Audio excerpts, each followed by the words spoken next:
গ্রাম মানে ভালোবাসা, গ্রাম মানে শান্তি, গ্রাম মানে মাটি। আহ, কি শান্তি! এর চেয়ে শান্তির কিছু আর হতে পারে?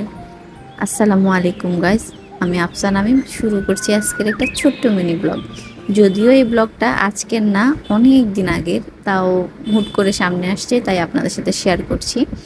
আম দেখে বুঝতে পারছেন যে এই ভিডিওটা এখনকার না। আমার আম্মু আপনার হাতে ধরে আম দেখাচ্ছে, আমার আম্মু আর নানু।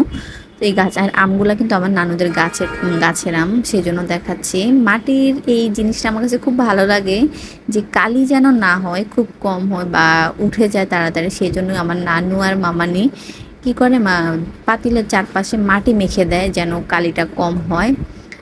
এই বাচ্চাদের এই জিনিসগুলো দেখলে না ছোটবেলার কথা মনে পড়ে যায়। যদিও আমার ছোটবেলা তো আহামরি অনেক ভালো কেটেছে তা না, অনেক বা ওদের মতো অনেক শান্তি পেয়েছি বা অনেক কিছু উপভোগ করতে পেরেছি তাও না, যতটুকুই করেছি আলহামদুলিল্লাহ। ওরা যে করতে পারছে এটার জন্য লাখ লাখ শুক্রিয়া। আমার সোনা বাচ্চা মাটিতে খেলতেছে। আসলে ওরা এমন, যেখানে আপনি নিয়ে যাবেন সেখানেই মিশে যাবে, সেটার সাথে অ্যাডজাস্ট করতে পারবে আলহামদুলিল্লাহ। নানুদের গাছের কাঁঠাল, মাশাল্লাহ, সবাই মাশাল্লাহ বলতে বলবেন না।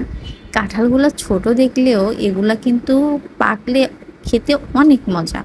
আর গ্রামের গাছের, নিজেদের গাছের কাঁঠাল, এটা তুলনা তো অবশ্যই নেই। এটা যারা আমরা শহরে থাকি শুধুমাত্র তারাই ফিল করতে পারে যে দেশের জিনিসের, মানে গ্রামের জিনিসের কত দাম বা কদর।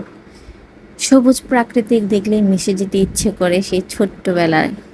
কি করব, চাইলেও অনেক কিছু করতে পারি না, কারণ বড় হয়ে গেছি এখন, দায়িত্ববান হয়ে গেছি, দায়িত্ব নিতে হয়, ভালো রাখতে হয়।